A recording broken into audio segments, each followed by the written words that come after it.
Good morning students, कैसे आप लोग। कोड एस्पायर के एजुकेशनल प्लेटफॉर्म पे आप सभी का एक बार फिर से स्वागत करता हूं। उम्मीद है आप लोग अच्छे होंगे और आप लोगों की प्रैक्टिस अच्छे से चल रही होगी। किसी को कोई डाउट नहीं आ रहा होगा। फिर भी अगर किसी को कोई डाउट आता है तो आप लोगों से निवेदन है कि आप लोग अपना क्वेश्चन कमेंट बॉक्स में ड्रॉप कर सकते हैं। ठीक है, तो हम लोग आगे बढ़ते हैं। लास्ट लेक्चर के अंदर में माय डियर स्टूडेंट्स हमने कवर किया था कंट्रोल स्टेटमेंट्स को, जिसके अंदर में हमने डिसीजन मेकिंग कंट्रोल स्टेटमेंट के 4 टाइप कवर कर लिए थे, if, else if, else if ladder और नेस्टेड इफ एल्स। आज जो है हम लोग कवर करेंगे स्विच स्टेटमेंट, जो उसका नेक्स्ट टाइप था डिसीजन मेकिंग का, और उसके बाद में जो है हम लोग लूप्स को कवर करेंगे। आज सारे लूप हम लोग फिनिश कर लेंगे और उसके बाद में एग्जाम्पल भी करके देख लेंगे। क्लियर है? तो आप लोग जो यहाँ पे थ्योरेटिकल पार्ट पढ़ रहे हैं, यहाँ पे जो एग्जाम्पल्स दिया बताया जा रहा है आप लोग उसको प्रैक्टिकल भी करके देखिए ताकि आपको अच्छे से क्लियरिटी आ जाए। ओके, तो हम लोग आगे बढ़ते हैं। तो आज का हमारा टॉपिक है वो है कंट्रोल स्टेटमेंट का। आज का जो हमारा टाइप है वो है टॉपिक कंट्रोल स्टेटमेंट्स इन जावा का पार्ट 2, जिसके अंदर में हम लोग कुछ नई चीज़ें कवर करेंगे। तो हम लोग आगे बढ़ते हैं। आज का हमारा टाइप है, लास्ट लेक्चर्स के अंदर में हमने जैसे कि कवर कर लिया था डिसीजन मेकिंग स्टेटमेंट क्या होता है, ये चीज़ हम कवर कर चुके थे और ये चारों टाइप हम लोग ने ऑलरेडी कवर कर लिया है। आज का जो हमारा टॉपिक है वो है, शुरुआत हम लोग कहाँ से करेंगे, हम लोग शुरुआत करेंगे स्विच स्टेटमेंट से। स्विच स्टेटमेंट समझेंगे कि आज की स्विच स्टेटमेंट होता क्या है और स्विच स्टेटमेंट कहाँ पे यूज होता है, क्यों यूज होता है और क्या इसका बेनिफिट है।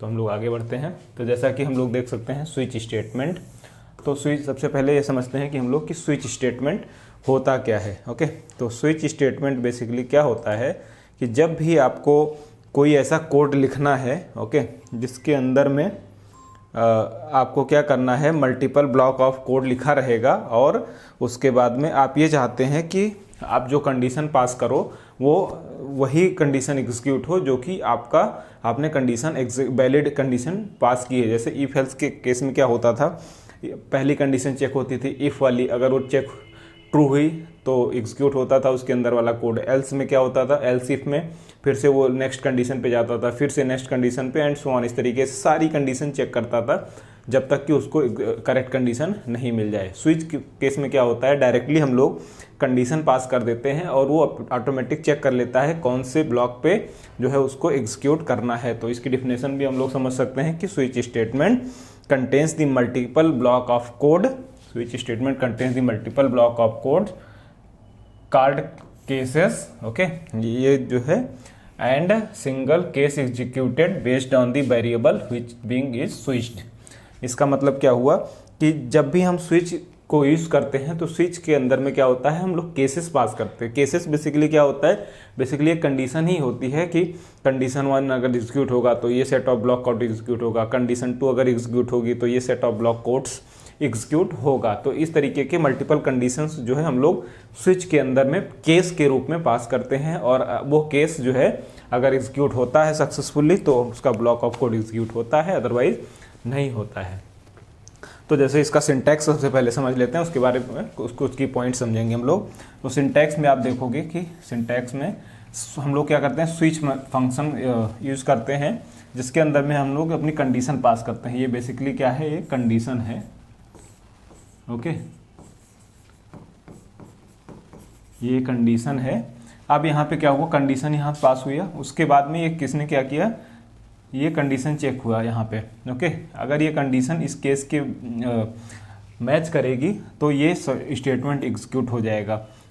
अदरवाइज जो है यहाँ से अगर हम ये केस एग्जीक्यूट हो गए, यहाँ से ब्रेक कर सकते हैं प्रोग्राम को। ब्रेक क्या करता है, जो पर्टिकुलर केस हम चल रहा होता है वहाँ से आपको प्रोग्राम से सीधा आउट कर देगा, नीचे के केस एग्जीक्यूट नहीं होंगे। ओके, और उसके बाद में क्या होगा, केस नंबर n पे जाएगा, जो भी यहाँ पे केस पास हो रहा है। ऐसे आप कितने भी केस लिख सकते हैं, 1 2 3 4 5 6 7 अप टू n टाइम्स तक। तो केस n पे स्टेटमेंट n एग्जीक्यूट हो सकती है और उसका ब्रेक ये हो सकता है। अगर मान लो आपका जो है कोई भी केस इसमें से वैलिड नहीं होता है, मीन्स ये सारे केस रॉन्ग होते हैं, तो उस केस में क्या होता है, डिफ़ॉल्ट केस एग्जीक्यूट होता है। उस केस में डिफ़ॉल्ट केस हम लोग यूज़ करते हैं, डिफ़ॉल्ट कीवर्ड है और इसको जो है कॉलन के साथ में इसका स्टेटमेंट जो है लिखते हैं, डिफ़ॉल्ट स्टेटमेंट यहाँ पे लिखा जाता है और ये एग्जीक्यूट हो जाता है अगर कोई केस वैलिड नहीं होता है तो। क्लियर है? तो अब हम लोग इसके कुछ की पॉइंट समझते हैं जो कि इम्पॉर्टेंट है। तो जैसे यहाँ पे केस में हम लोग क्या कर सकते हैं, केस वेरिएबल कौन कौन से हो सकते हैं। जैसे यहाँ पे जो हम लोग केस कीवर्ड यूज़ किया, उसके बाद में ये वैल्यू 1 वैल्यू 2 ऐसे वैल्यू 3 लिखा है, तो ये बेसिकली क्या होगा, ये क्या क्या हो सकते हैं, ये इंटीजर हो सकता है, शॉर्ट बाइट और कैरेक्टर आर इनम, ये सारे जो है हम लोग डाटा टाइप यूज कर सकते हैं केस के अंदर में। ये पहला पॉइंट हमको ध्यान में रखना है। सेकेंड पॉइंट हमें ध्यान में क्या रखना है, case can't be more than 1 in 1 case switch block. Mean अगर आपने केस 1 फॉर एग्जांपल यहाँ पे लिख दिया वैल्यू 1, तो जो दूसरा केस लिखोगे आप केस 1 भी नहीं लिख सकते। मीन्स आपका रिपीटिशन नहीं होना चाहिए, आपका डुप्लीकेशन ऑफ केस नहीं होना चाहिए। जैसे एग्जांपल के तौर पे अगर हम समझना चाहें, यहाँ पे मैं इसको मिटा देता हूँ। अगर हमने यहाँ पे लिखा है केस ए, ओके, अगर आपने एक बार केस ए लिख दिया तो आप केस ए को दोबारा प्रोग्राम पे नहीं लिख सकते हैं, ये डुप्लीकेशन नहीं होना चाहिए। इसका कहने का मतलब ये है कि case can't be more than 1 in 1 switch block. Okay, एक ब्लॉक के अंदर में एक केस जो है एक से ज़्यादा बार यूज नहीं हो सकता है, ये हमें थोड़ा ध्यान रखना है। नेक्स्ट पॉइंट हमें क्या ध्यान रखना है, default statement executed when no case match. Means जैसे मैंने आपको बताया, अगर ये सारे केस जो है रॉन्ग हो जाते हैं, कोई केस मैच नहीं करता है, तो आपका डिफ़ॉल्ट केस एग्जीक्यूट होता है। ये वाला डिफ़ॉल्ट केस आपका प्रॉपरली एग्जीक्यूट होगा। क्लियर है। फोर्थ नंबर पे आप देख सकते हैं, break is use to terminate the case. अगर आपको किसी पर्टिकुलर केस से बाहर आना है तो आपको हम ब्रेक कीवर्ड का यूज़ करते हैं। ब्रेक कीवर्ड जो है कब यूज़ किया जाता है, जब भी हम किसी केस से, इस पर्टिकुलर ब्लॉक ऑफ कोड से बाहर आना चाहते हैं। बाहर आने का सेंस क्या हुआ, आपने कुछ केस यहाँ पे लिखा है, केस 1 ये ट्रू कर गया, मैच कर गया, यहाँ पे कुछ अपने कोड लिख रखा है, कोड एग्जीक्यूट हुआ। अब आप ये चाहते हैं कि इस कोड से हम बाहर आ जाएं, डायरेक्टली नीचे के कोड एग्जीक्यूट ना हो, तो उस केस में हम लोग ब्रेक कीवर्ड का यूज़ करते हैं। क्लियर है। तो ये रहा हमारा जो है स्विच का टाइप, स्विच होता क्या है, स्विच का सिंटैक्स हमने समझ लिया, और स्विच के जो कुछ की पॉइंट्स थे ये भी हमने समझ लिया है। अब हम लोग इसका एक एग्जांपल करके देखते हैं। एग्जांपल के लिए मैंने यहाँ पे ऑलरेडी लिख रखा है, आप ध्यान से देख सकते हैं। यहाँ पे जैसे हमने एक क्लास बनाया है, स्विच स्टेटमेंट की क्लास है, उसके बाद public static void main as usual, जैसे कि हम लोग जावा का प्रोग्राम लिखते हैं। और उसके बाद में आप देखो हमने क्या किया है, यहाँ पे एक वेरिएबल ले रखा है केस चेक का, जिसके अंदर में हमने वैल्यू लिख रखा है 10। अब यहाँ पे क्या है, स्विच के अंदर में वो वेरिएबल पास कर दिया, तो यहाँ पे क्या हो जाएगा, बेसिकली 10 पास होगा बाय डिफॉल्ट, क्योंकि इसकी वैल्यू 10 है। तो जैसे ही 10 पास होगा, अब यहाँ पे आप देखो मैंने कुछ केसेस बना रखे हैं, केस 0। तो केस 0 मीन्स अगर इसकी वैल्यू जो है, इसकी वैल्यू 0 के बराबर होगी, केस चेक जो वेरिएबल है, तो जो है ये एग्जीक्यूट होगा पहला वाला। अगर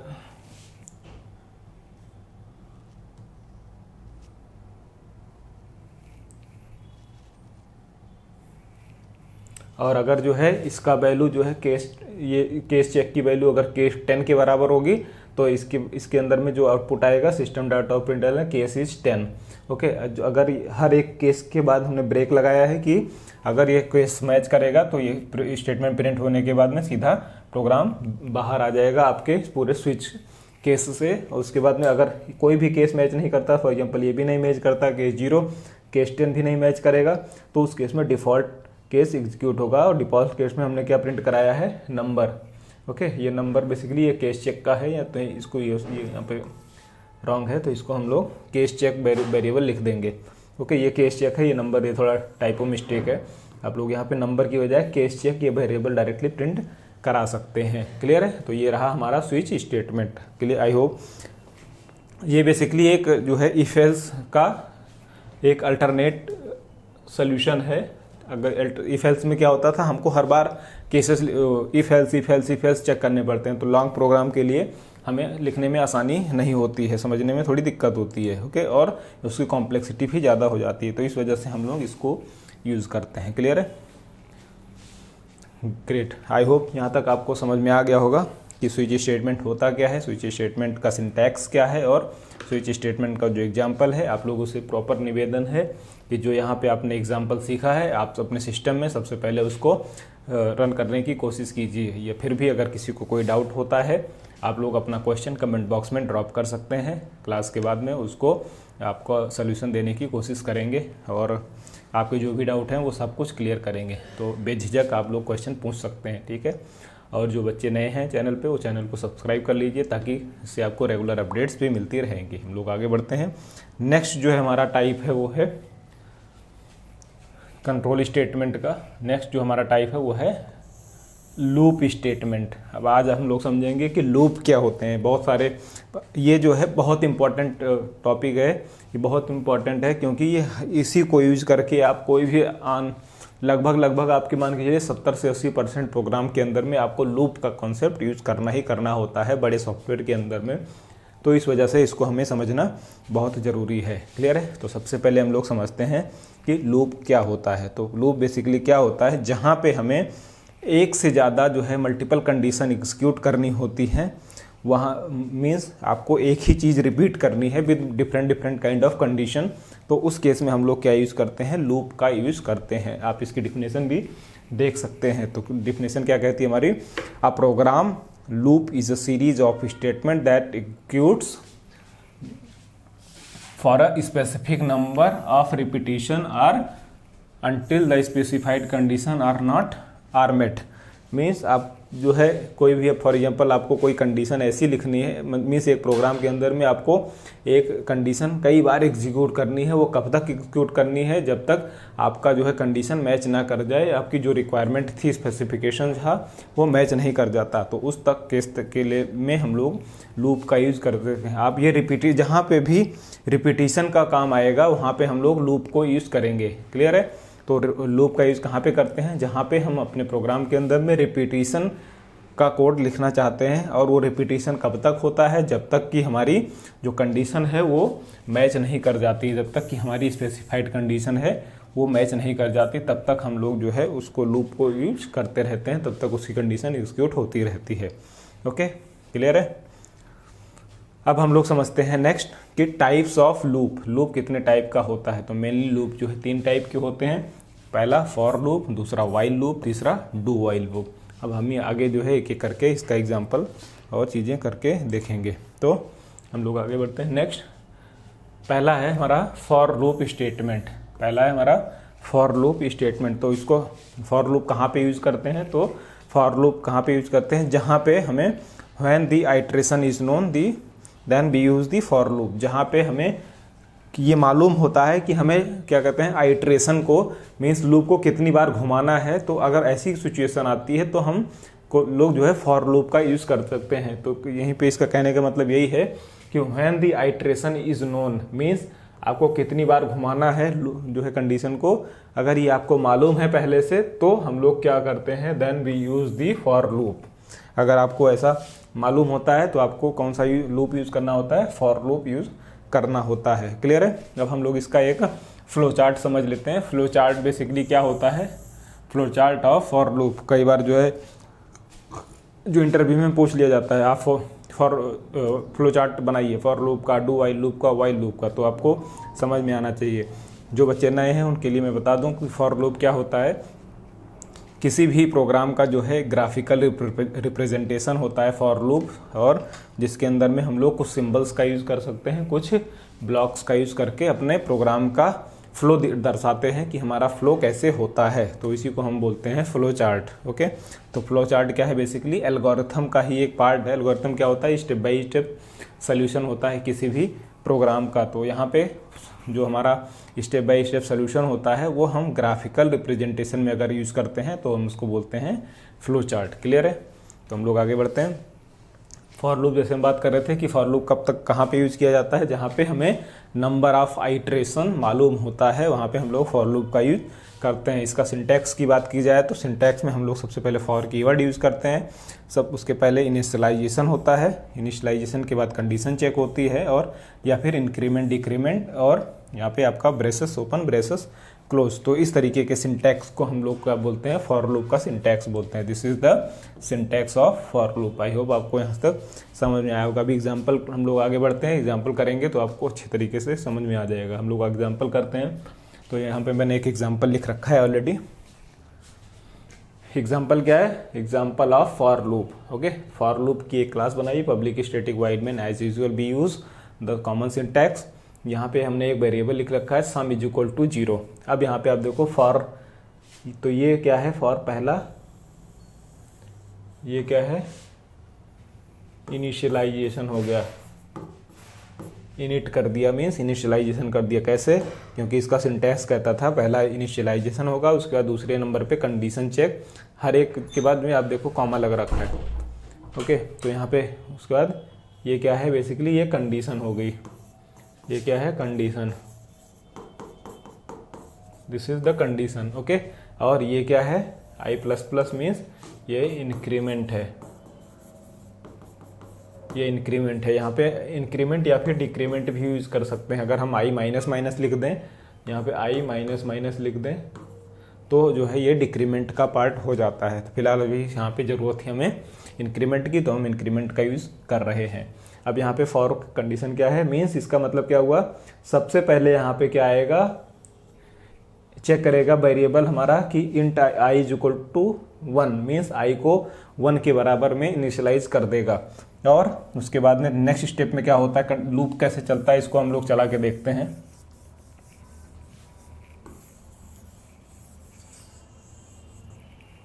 सबसे पहले क्या होगा, आपका कंडीशन चेक हो गया, सॉरी इनिशियलाइज हो गया पहले स्टेप पे, I is equal to 1 means initialize हो गया। इनिशियलाइज आई की वैल्यू क्या हो गई, आई की वैल्यू 1 हो गई। ओके, उसके बाद में क्या हो रहा है, आई प्लस प्लस आई लेस देन 20 कंडीशन चेक हो रही है। तो आई की वैल्यू क्या है 1 है, और कंडीशन क्या है less than 20 means condition is true.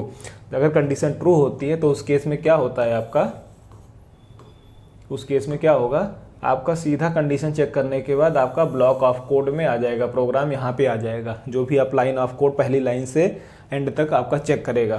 तो यहाँ पे कंडीशन, यहाँ पे क्या है, यहाँ पे sum is equal to sum plus I, तो सम में क्या इनिशियल वैल्यू थी 0, तो यहाँ पे 0 प्लस आई की क्या वैल्यू है 1, तो यहाँ पे आउटपुट क्या आ गया 1। ओके, यहाँ पे आउटपुट क्या आ गया 1।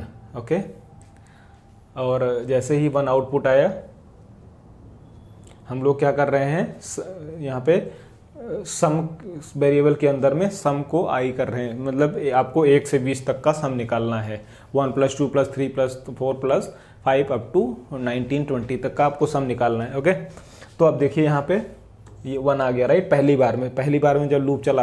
अब क्या होगा, जैसे ही आपका ब्लॉक ऑफ कोड यहाँ पे फॉर लूप खत्म होता है, तुरंत वो क्या करता है, आप फिर केवल एक बार ही इनिशियलाइज पे जाता है।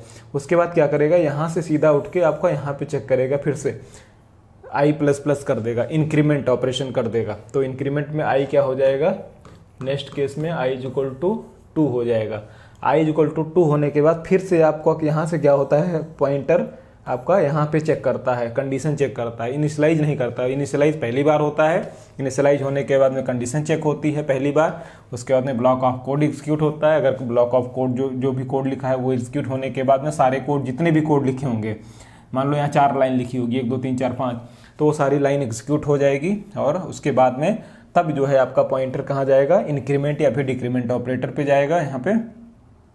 यहाँ पे इंक्रीमेंट हुआ, इंक्रीमेंट होने के बाद फिर से कंडीशन चेक होती है, कंडीशन चेक किया यहाँ पे, अगर वही कंडीशन, क्योंकि फॉल्स भी चेक होगी ना कई बार किसी स्टेज पे, तो कंडीशन फॉल्स होगी, तो कैसे होती है, इंक्रीमेंट होने के बाद फिर से कंडीशन चेक हुई, आई इज इक्वल टू 2 की हो गई, तो कंडीशन यहाँ पे आई की वैल्यू क्या है 2, less than 20, yes less than 20, condition means true हुई। फिर से लूप के अंदर में आपका ब्लॉक कोड आएगा, sum is equal to sum plus I, तो sum is equal to sum plus I is equal to 2 के लिए क्या हो जाएगा, सम पे इनिशियल वैल्यू क्या थी लास्ट टाइम पे, जब पहले आइट्रेशन में आई 1 हो गई थी ना, और आई की वैल्यू क्या है अभी, आई की वैल्यू क्या है 2, तो 1 + 2, ओके 1 + 2, यहाँ पे क्या आ गया आपका 3। ओके, यहाँ पे फिर से 3 हो गया, फिर से आपका क्या है I is equal to plus plus होगा, और यहाँ पे आई की वैल्यू क्या हो जाएगी, आई की वैल्यू नेक्स्ट टाइम पे हो जाएगी थर्ड आइट्रेशन में 3। तो फिर से कंडीशन आपका चेक करेगा, कंडीशन चेक करने के बाद में क्या होगा, आई 3 less than 20, yes 3 is less than 20, फिर से आपका यहाँ पे आएगा आई इज इक्वल टू 3 के लिए सम की वैल्यू क्या हो जाएगी, आप देखिए सम पे इस नंबर 2 आइट्रेशन में सम की वैल्यू क्या थी 3 थी। ओके, और नेक्स्ट आइट्रेशन में क्या होगी, आई की वैल्यू यहाँ पे 3 प्लस आई की वैल्यू क्या हो गई है, नेक्स्ट आइट्रेशन में आई की वैल्यू क्या हो गई 3, तो 3 + 3 = 6। तो इस तरीके से कब तक चलेगा, जब तक कि i लेस देन या फिर इक्वल टू 20 हो जाता है, 21 हो जाएगा। लेस देन जैसे ये कंडीशन फॉल्स होगी, मीन्स i लेस देन, अगर i यहाँ पे कब तक चलेगा ये, जब i की वैल्यू ग्रेटर देन 20 हो जाएगी। मीन्स जब तक 20 या 20 के बराबर है तब तक का आपका लूप ये चलता रहेगा। और लूप चलने के बाद फाइनल स्टेटमेंट हमने लूप के बाहर क्या रखा, sum of first 20 numbers from 1 to 20 is on this condition is, जो भी आएगा यहाँ पे आउटपुट हमारा आ जाएगा। क्लियर है? आई होप यहाँ तक आपको क्लियर होगा। इसी एग्जाम्पल को हम लोग जो है प्रैक्टिकल करके भी देख लेते हैं ताकि आपको समझ में आ जाए। क्लियर है? तो मैं अपने सिस्टम से एक बार कनेक्ट कर लेता हूँ।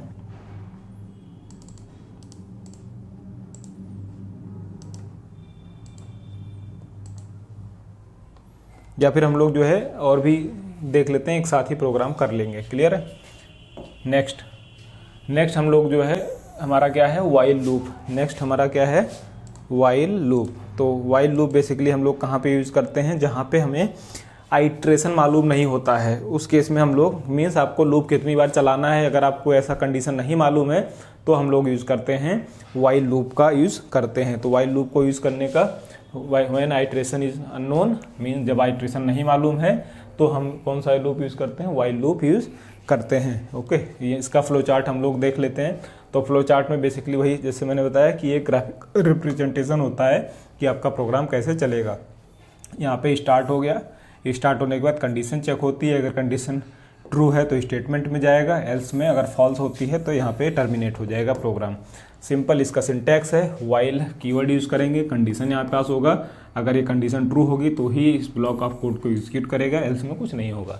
क्लियर है? ये बहुत ही आसान है। इसका एग्जाम्पल हम लोग देख लेते हैं। यहाँ पे वाइल लूप क्लास बनाई, पब्लिक स्टैटिक वाइड मेन, एक नंबर ले रखा है हमने, number is equal to initialize, हमने उसको 0 कर दिया है, इनिशियलाइजेशन उसका। कंडीशन क्या है यहाँ पे, while number is less than 20, number is less than 20, आपका क्या होगा, number is equal to number plus 1, और आपको नंबर यहाँ पे प्रिंट होता जाएगा। तो जैसे यहाँ पे नंबर की वैल्यू इनिशियल लेवल क्या है, पहले स्टेप पे, पहले पोजीशन, पहले स्टेप में क्या है, number less than 20, yes number is 0, आपको एग्जीक्यूट हो जाएगा। तो नंबर की वैल्यू क्या आ जाएगी, number is equal to number plus 1। तो नंबर की वैल्यू क्या है, इनिशियल नंबर पहले आइट्रेशन में 0 + 1, यहाँ पे आपको क्या आ गया, 1 आ गया। ओके, यहाँ पे आपको आउटपुट क्या मिल जाएगा, 1। सेकेंड केस में क्या हो जाएगा, क्योंकि सेकेंड जैसे ही यहाँ पे कंडीशन ट्रू है, फिर से आपको यहाँ पे चेक करेगा। ये कब तक चेक करेगा, जब तक कि आपकी ये कंडीशन फॉल्स नहीं हो जाती। सेकेंड आइट्रेशन में क्या हो जाएगा, यहाँ पे number is equal to, number क्या हो जाएगा हमारा, नंबर पे इससे पहले वाले आइट्रेशन में नंबर की वैल्यू क्या थी, 1 थी, और +1 इंक्रीमेंट हो जाएगा, 1 + 1 मीन्स 2 हो जाएगा। ओके, उसके बाद में फिर नेक्स्ट स्टेप में 3, 4, 5, 6, 7 कब तक हो जाएगा, जब तक कि ये लेस देन 20 नहीं हो जाता। तो ये एक कॉमन सिंटैक्स है फॉर लूप का, सॉरी वाइल लूप का। क्लियर है? हम लोग नेक्स्ट आगे बढ़ते हैं। थर्ड हमारा जो टाइप है वो है डू वाइल लूप स्टेटमेंट। तो डू वाइल लूप स्टेटमेंट क्या है, सिमिलर टू वाइल लूप है, बशर्ते यहाँ पे क्या है, कुछ चीज़ें हमें ध्यान रखनी होती हैं कि एक तो थोड़ा सिंटैक्स इसका डिफरेंस है, और इसमें डू वाइल लूप हम लोग कब यूज़ करते हैं, जब भी हमें क्या होता है कि ये इंश्योर करना हो कि हमें अपने प्रोग्राम के अंदर में कम से कम एक सेट ऑफ स्टेटमेंट एग्जीक्यूट होगा ही होगा। तो वैसी स्थिति में हम लोग डू वाइल का यूज़ करते हैं। मीन्स आपको ये इंश्योर करना होगा कि आपके प्रोग्राम के अंदर में आपको कम से कम एक बार तो आपकी कंडीशन ट्रू होगी ही, आपकी कंडीशन एग्जीक्यूट होगी ही। अगर ऐसी कोई कंडीशन आती है तो हम लोग जो है कौन सा लूप यूज़ करते हैं, डू वाइल लूप यूज़ करते हैं। मीन्स आपको आइट्रेशन तो मालूम नहीं है कि कितनी बार चलना है, आइट्रेशन नहीं मालूम है, लेकिन आपको ये इंश्योर करना होगा कि आपको प्रोग्राम जो है एक बार तो चलेगा ही चलेगा, आपका लूप एक बार चलेगा ही चलेगा। अगर कोई ऐसी स्थिति बनती है तो इस स्थिति के अंदर में हम लोग कौन सा लूप यूज़ करते हैं, डू वाइल लूप यूज़ करते हैं। क्लियर है? तो डू वाइल लूप इसकी डिफिनेशन कहती है when the iteration is unknown similar to the while loop, कि मीन्स वाइल लूप में जैसे आइट्रेशन अननोन थी तो हम लोग वाइल लूप यूज़ करते थे, वैसे ही यहाँ पे डू वाइल लूप यूज करते हैं कि आपको आइट्रेशन मालूम नहीं है, कितनी बार चलाना है लूप को, या मालूम नहीं होता है। नेक्स्ट जो है we use the do while loop, however it is known one condition will always execute. One condition will always execute means एक बार आपको एग्जीक्यूट, आपकी कंडीशन एग्जीक्यूट होगा ही होगा। तो इसका सबसे पहले हम लोग समझते हैं फ्लो चार्ट क्या है। तो फ्लो चार्ट में इसको कहते हैं डू कीवर्ड यूज करते हैं। तो डू के बाद में हम लोग सीधा स्टेटमेंट लिखते हैं। ये मीन्स ये जो कंडीशन है डू के बाद में सीधा पहला ये तो एग्जीक्यूट होगा ही होगा एक बार, और उसके बाद में क्या होगा, अगर ये कंडीशन जो है यहाँ पे फिर कंडीशन आएगी हमारा स्टेटमेंट के बाद में। कंडीशन क्या है, ये वाइल लूप की कंडीशन होगी। अगर ये कंडीशन ट्रू होती है तो फिर से ये डू एग्जीक्यूट होगा। अगर ये कंडीशन फॉल्स हो जाती है तो यहाँ से प्रोग्राम टर्मिनेट हो जाएगा। ओके, अब इसका हम लोग सिंटैक्स देखते हैं। सिंटैक्स समझने के लिए डू कीवर्ड का यूज किया हमने, उसके ब्रेसेस लगाए, यहाँ पे हमने कुछ कोड लिख रखा है। ये एग्जीक्यूट होगा पहली बार में, एक बार तो होना ही होना है। और कब तक होगा, जब तक कि ये कंडीशन वाइल की कंडीशन, ये कंडीशन जो हमने पास किया यहाँ पे ये फॉल्स नहीं हो जाती, तब तक ये चीज़ हमें डू को एग्जीक्यूट करता जाएगा। मान लो पहली बार में ही ये कंडीशन फॉल्स हो गई तो सीधा पहली एक बार जो है ये एग्जीक्यूट होगा और आपका प्रोग्राम टर्मिनेट हो जाएगा। तो यही कहने का मतलब है कि ये यहाँ पे एग्जीक्यूट एक बार तो हुआ ही हुआ, उसके बाद कंडीशन चेक हुई, अगर कंडीशन ट्रू हुई तो दोबारा ये एग्जीक्यूट होगा, तिबारा होगा, चौबारा होगा। अगर ये कंडीशन फॉल्स होती है तो यहाँ से सीधा आपका प्रोग्राम टर्मिनेट हो जाएगा। क्लियर है? तो इसी को हम बोलते हैं डू वाइल स्टेटमेंट। इसका एक एग्जांपल देखते हैं हम लोग। तो एग्जांपल बेसिकली सिंपल है, जैसे डू हमने सबका किया है। तो डू वाइल का हमने क्या है, डू वाइल लूप में हमने क्या किया, पब्लिक स्टैटिक वाइड में सेम एक क्लास बना के इंट एक वेरिएबल ले रखा है और प्रिंट दी नंबर्स। तो डू में हमने क्या किया है, सिस्टम डाटा और प्रिंटलन आई को हमने प्रिंट करा लिया में, उसके बाद में आई को एक इंक्रीमेंट करा दिया, I equal to I plus plus 1। तो पहली बार में, और उसके बाद में क्या है कंडीशन वाई, यहाँ पे डू के बाद वाइल, डू के साथ हमेशा वाइल लूप जो है कीवर्ड यूज करते हैं। वाइल में केवल क्या है, कंडीशन चेक हो रही है आई लेस देन 10, जब तक आई की वैल्यू लेस देन 10 होगी तब तक ये एग्जीक्यूट होता जाएगा, तब तक एग्जीक्यूट होता जाएगा। जैसे ये कंडीशन फॉल्स होगी आपका ये ब्लॉक ऑफ कोड जो है टर्मिनेट हो जाएगा, दिस विल टर्मिनेट। क्लियर है? तो आई होप यहाँ तक समझ में आ गया होगा। आप लोग जो है प्रैक्टिकल करेंगे तो समझ में आएगा, ये सीधा सिंटैक्स आप लोग कॉपी कर सकते हैं। एक और इम्पॉर्टेंट जो है न्यूज़ आप लोगों के लिए है कि ये जो भी कोड हमने यहाँ पे लिखा है, ये सब कोड जो है आपको डिस्क्रिप्शन लिंक में मिल जाएगा। तो आपको नोट्स की कोई चिंता करने की ज़रूरत नहीं है, बस अतः जो है आप लोग प्रैक्टिस करते जाइए। और आपको अपना क्वेश्चन, कोई भी डाउट हो तो आप लोग अपना क्वेश्चन हमसे पूछ सकते हैं, कभी भी पूछ सकते हैं। कमेंट बॉक्स में आप लोग अपना क्वेश्चन ड्रॉप कर सकते हैं। क्लियर है? तो हम लोग आगे बढ़ते हैं, हम लोग कुछ प्रैक्टिकल करके देखते हैं जो हमने भी सीखा है। ओके, तो मैं अपना सिस्टम कनेक्ट कर लेता हूँ।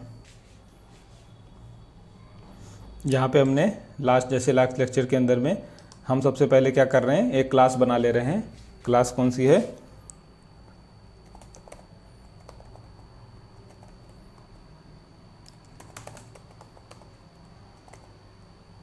स्विच क्लास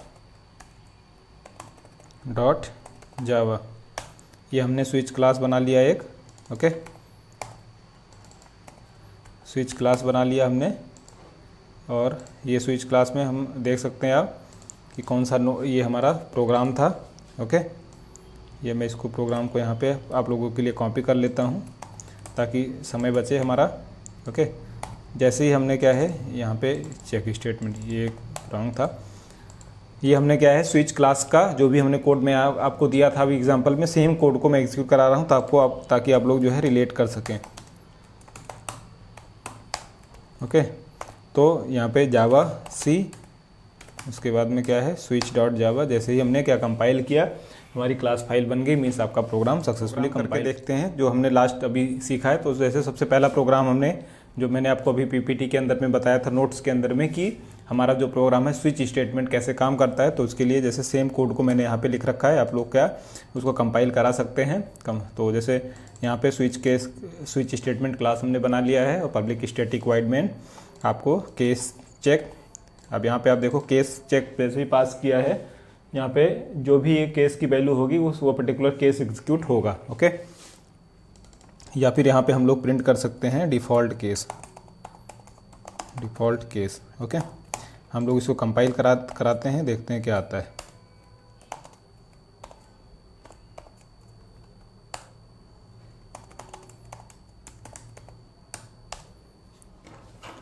जैसे ही हमने कंपाइल करा के रन कराया, हमारा क्या आउटपुट आ गया, केस इज 10 की बराबर। ये क्यों हुआ? क्योंकि इस केस की वैल्यू जो है 10 के इक्वल थी, क्योंकि केस चेक के अंदर में जो वेरिएबल की वैल्यू है वो 10 है। अब हम लोग क्या करते हैं, इसका वैल्यू थोड़ा चेंज करके देखते हैं तो क्या एग्जीक्यूट होता है। मीन्स कोई भी केस अगर एग्जीक्यूट नहीं होगा, मैच नहीं करेगा, तो क्या आता है।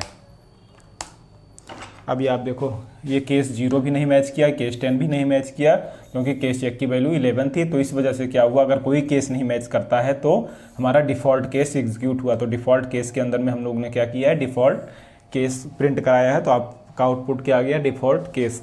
अब आपको इसका सिंटैक्स ध्यान देने की ज़रूरत है। तो सिंटैक्स में हम लोग बेसिकली क्या करते हैं कि जैसे यहाँ पे हम लोग स्विच कीवर्ड यूज किया, उसके अंदर केस पास किया, उसका केस नंबर, उसके बाद कॉलन, आपका statement, break keyword, semicolon, फिर केस के बाद कॉलन रहेगा। ये सेमी कॉलन नहीं है, कॉलन है 2 पॉइंट्स को, आपको तो ये ध्यान रखना है। तो ये रहा हमारा कौन सा प्रोग्राम, स्विच केस का प्रोग्राम। क्लियर है? तो स्विच केस कैसे काम करता है आप लोगों को समझ में आ गया होगा। हम लोग एक और केस बना लेते हैं यहाँ पे। जैसे मैं एग्जांपल के तौर पे यहाँ पे क्या लिख देता हूँ, केस 11। ओके, आउटपुट क्या लिख देते हैं, system.out.println आउटपुट इज़ 11। ओके, और उसके बाद में ब्रेक कीवर्ड यूज़ करते हैं। तो ब्रेक कीवर्ड यूज़ करने के बाद में आउट कंपाइल कराया हमने, और ये आप देखो। ओके, इसकी वैल्यू आउटपुट 11 दे देते हैं। ये आउटपुट क्या आ गया, आउटपुट इज़ 11। आउटपुट इज़ 11 क्योंकि केस 11 एग्जीक्यूट हुआ। केस 11 क्यों एग्जीक्यूट हुआ, क्योंकि केस जो यहाँ पे स्विच के अंदर में जो केस नंबर पास हुआ था उसकी वैल्यू क्या है, 11 के इक्वल टू थी। इस वजह से वो केस नंबर 11 एग्जीक्यूट हो गया है। क्लियर है? तो ये रहा स्विच स्टेटमेंट। नेक्स्ट हम लोग जो है प्रोग्राम बनाते हैं, एक नया फाइल हम लोग क्रिएट करेंगे यहाँ के forloop.java। forloop.java के नाम से हमने एक क्लास बना लिया है। ओके, यहाँ पे same public static void main string argument और इंट नंबर, यहाँ पे इसको सम कर देते हैं, int sum is equal to 0, जैसे कि हमने एग्जाम्पल पे लिखा हुआ है। और for int I is equal to 0, I less than 20 and I plus plus for loop. ये क्लोज हो गया। यहाँ पे क्या हो गया, sum is equal to sum plus I, और system dot out dot println sum is equal to यहाँ पे प्लस सम। लेकिन अब ये सम क्या है, लूप के बाहर में रखूँगा, क्योंकि लूप के अंदर में हम लोग सम के वेरिएबल को केवल काउंट कर रहे हैं। ओके, तो जितनी बार लूप चलेगा हर बार सम की वैल्यू ऑटोमेटिक इंक्रीमेंट होती जाएगी। तो अब हम लोग इसको कंपाइल कराते हैं। तो कंपाइल कराने के लिए जावा सी फॉर लूप डॉट जावा, जैसे ही फॉर लूप डॉट जावा को कंपाइल कराया तो ये फॉर लूप डॉट क्लास हमारी फाइल ऑलरेडी तैयार हो गई है, आप लोग देख सकते हैं। ओके, अब हम लोग क्या करते हैं, इसको रन कराते हैं। तो रन कराने के लिए जावा, उसके बाद क्लास का नाम जावा, उसके बाद क्लास का नाम क्या है, फॉर लूप। तो आपका क्या आउटपुट आ गया, sum is equal to 190। Sum is equal to 190, 1 से 20 के बीच का सम जो है हर नंबर का कितना हो गया, 190। अब हम इसका तो थोड़ा यहाँ पे हम लोग चेक करते हैं, यहाँ पे ओके वैल्यू चेंज कर दी हमने। आउटपुट क्या आ गया 55। ओके, यहाँ पे 3 लिख देते हैं। तो फिर से चेक करते हैं,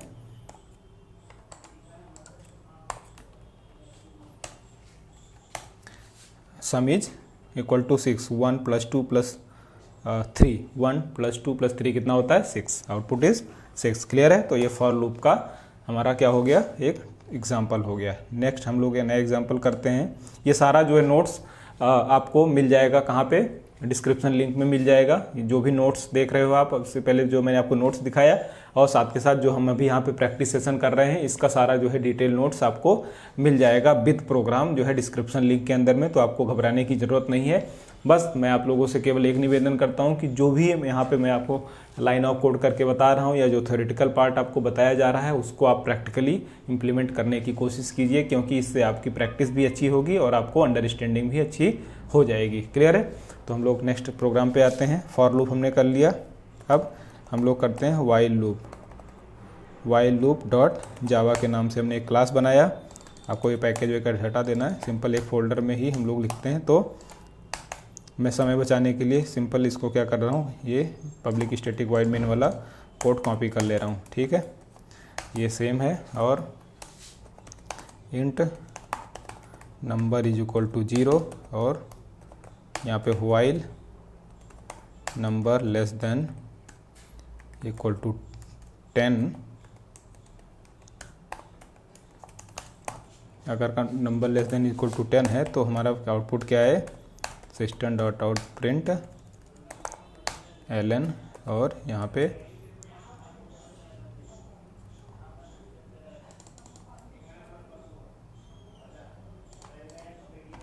पे सीधा हम लोग प्रिंट कर देते हैं number is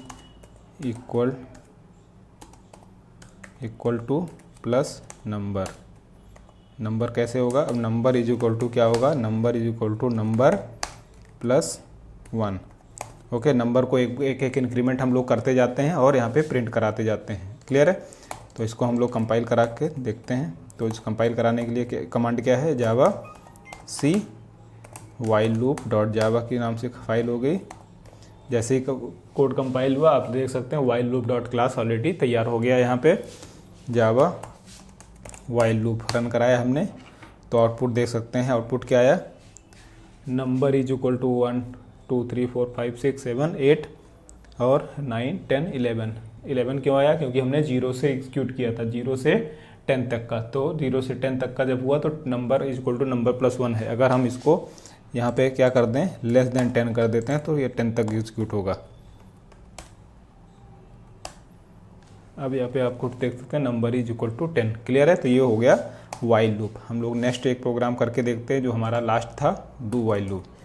do while dot जावा के नाम से हमने एक क्लास बना लिया। ओके, ये आपको हटा देना है अपने, अगर आपको पैकेज के थ्रू रखना है तो रख सकते हैं, कोई दिक्कत नहीं है। ओके, सेम चीज़ हम लोग कॉपी करते हैं।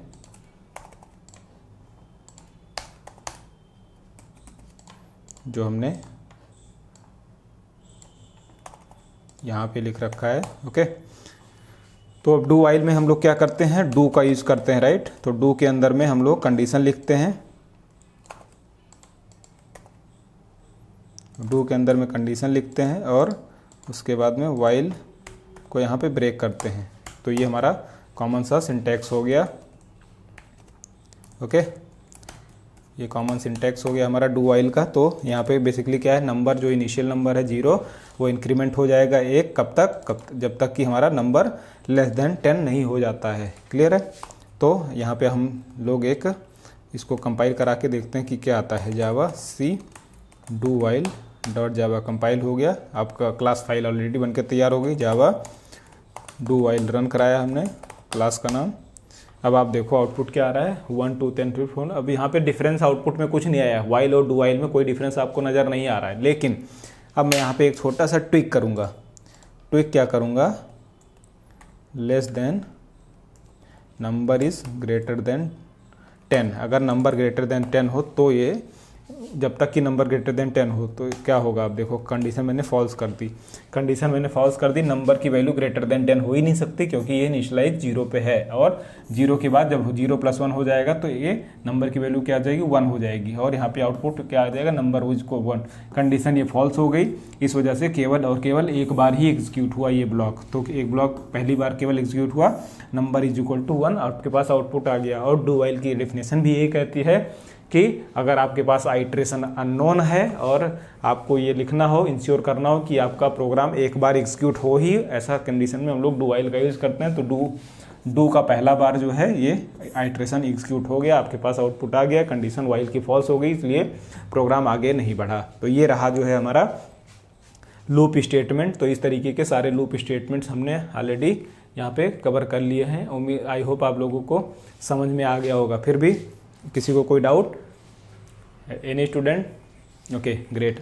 तो आप लोग जो है इसकी प्रैक्टिस कीजिए, और किसी को कोई डाउट आता है तो आप लोग अपना क्वेश्चन अपने कमेंट बॉक्स में ड्रॉप कर सकते हैं। और अगर आप चैनल पे नए हैं तो चैनल को सब्सक्राइब कर लीजिए। आपके लिए इंपॉर्टेंट अपडेट ये है कि जो भी हमने अभी प्रोग्राम जो यहाँ पे लिखा है, जो प्रैक्टिकल किया है, और जो हमारे पास ये पीछे आप नोट्स देख रहे हैं, ये सारे नोट्स और सारे प्रोग्राम आपको डिस्क्रिप्शन लिंक के अंदर में मिल जाएंगे। तब तक आप अपना प्रैक्टिस जारी करिए। मिलते हैं हम लोग नेक्स्ट क्लास के अंदर में। तब तक लिए आप अपना ख्याल रखिएगा। Bye bye, take care.